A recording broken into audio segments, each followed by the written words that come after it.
हिंदुओं का सबसे बड़ा दुश्मन कौन? भारत क्या अमेरिका बन पाएगा? मठाधीश नहीं तो फिर कौन? धर्म ज्ञान पर वकील बाबू अश्विनी उपाध्याय की बड़ी बात।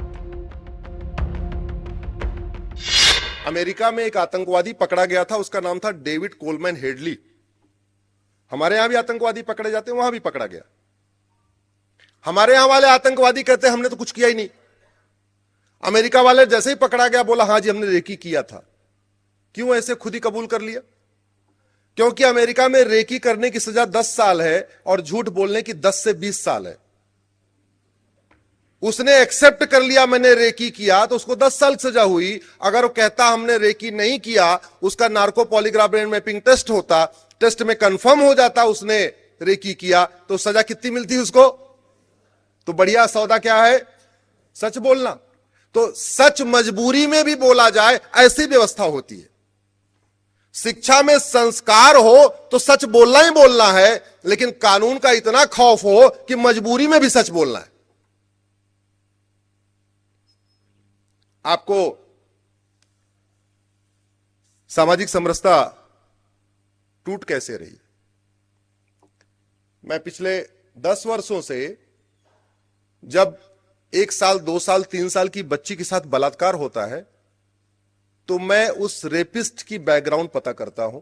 पता चल जाता है दिल्ली एनसीआर में तो अपने पुलिस के मित्र भी अधिक करने वाला कौन था। किसी की छोटी बच्ची को 1 साल 2 साल की बच्ची का रेप किया, मर्डर कर दिया, उस पूरे गांव की सामाजिक समरसता खत्म। गलती से दोनों अलग अलग कास्ट के हैं तो दोनों कास्ट में सामाजिक समरसता खत्म हो गई, और दोनों अगर रिलीजन के हैं तो उस पूरे रिलीजन की सामाजिक समरसता खत्म हो गई। और जानते हैं 1 साल की 2 साल की बच्ची का जो रेप करता है वो कभी अपने होशो हवास में करता नहीं। आज तक मैंने कम से कम 1000 से ज्यादा रेपिस्ट की बैकग्राउंड पता किया, या तो वो ड्रग एडिक्ट है या तो वो शराबी है।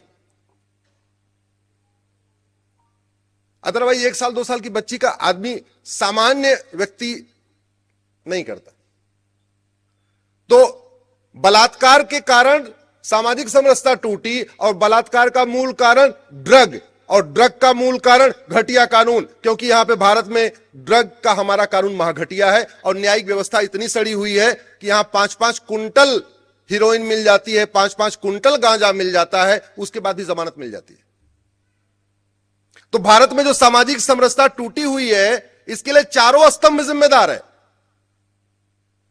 सामाजिक समरसता टूटी होने का मूल इसलिए है क्योंकि विधायिका में इस पे गंभीरता के साथ चर्चा नहीं हो रही है, वहां ढंग के कानून नहीं बन रहे। सामाजिक समरसता इसलिए टूट रही है कि जो कुछ सड़ा हुआ कानून है उसको भी कार्यपालिका ठीक से इंप्लीमेंट नहीं कर रही है। और सामाजिक समरसता टूटने का एक सबसे बड़ा कारण है कि जो सड़ा हुआ कानून है उसको भी माननीय जजेस अच्छी तरीके से उसको लागू करने की कोशिश नहीं कर रहे। और सामाजिक समरसता टूटने के लिए चौथा स्तंभ जिम्मेदार है, जो सुबह से लेकर शाम तक ब्रेकिंग न्यूज तो ढूंढता रहता है, लेकिन किसी समस्या के मूल कारण और अस्थायी समाधान पर चर्चा ही नहीं करता। आज हमारी जो स्थिति उसके लिए चारों जिम्मेदार है। सांसद विधायक भी जिम्मेदार है। तू मैं आरोप प्रत्यारोप नूरा कुश्ती बतौलेबाजी कर रहे। कलेक्टर कप्तान भी जिम्मेदार है, वो अपना बुद्धि विवेक पूरी तरीके से गिरवी रख चुके हैं, केवल सत्ता के इशारे पे काम करते हैं, मंत्री के इशारे पे काम करते हैं। न्यायपालिका के जज भी जिम्मेदार है, जो कभी इस चीजों के ऊपर गंभीरता के साथ चर्चा नहीं करते। और हमारी मीडिया भी जिम्मेदार है, सुबह से लेकर शाम तक टीआरपी के चक्कर में पड़ी हुई है। देश कहां जा रहा है, समाज कहां जा रहा है, समस्या क्या है, उसका मूल कारण क्या है, अस्थायी समाधान क्या है, उस पर चर्चा नहीं करती। चारों स्तंभ जिम्मेदार है। और 5वां स्तंभ समाज भी जिम्मेदार है कि जो अच्छे समझदार बुद्धिजीवी हैं वो ऐसे कहते हैं अरे ऐसे पचड़ों में क्यों पड़ना, ऐसे पचड़ों में क्यों पड़ना। कल मैंने बताया था आप में से कई लोगों को सामने, मैं प्लेस ऑफ वर्शिप एक्ट को हम लड़ाई लड़ रहे हैं सुप्रीम कोर्ट में। हमारे सामने फॉर्मर कैबिनेट सेक्रेटरी आए हुए हैं हमारी पीएल डिसमिस कराने के लिए, फॉर्मर होम सेक्रेटरी हमारी पीएल डिसमिस कराने के लिए आ चुके हैं, फॉर्मर चीफ इलेक्शन कमिश्नर आए हुए हैं SY Quraishi, former lieutenant governor Najeeb Jung आए हुए हैं, इतिहासकार रोमिला थापर आई हुई हैं।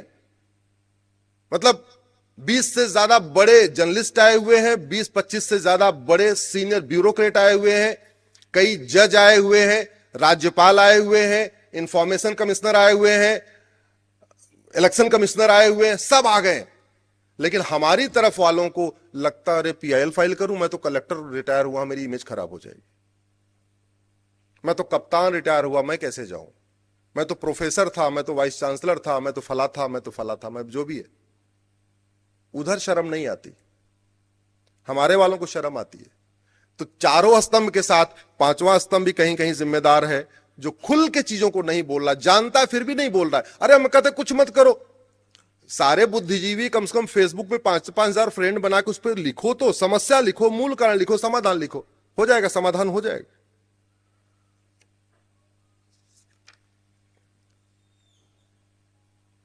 ये सामाजिक समरसता टूटने का एक बहुत बड़ा कारण है धर्मांतरण। टूटता है कि नहीं टूटता? आप ध्यान से देखिए तो हिंदुओं का सबसे बड़ा दुश्मन कौन है? कन्वर्टेड हिंदू।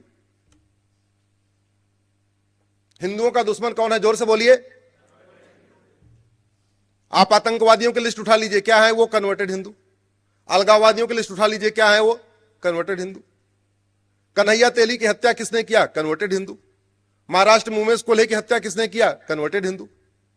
बुरहान वानी क्या है? कन्वर्टेड हिंदू। अफजल गुरु क्या था? कन्वर्टेड हिंदू। तो हिंदुओं के सबसे बड़े दुश्मन कौन है? तो यानी हिंदुओं के लिए जो सबसे खतरनाक समस्या क्या है? वो कन्वर्जन।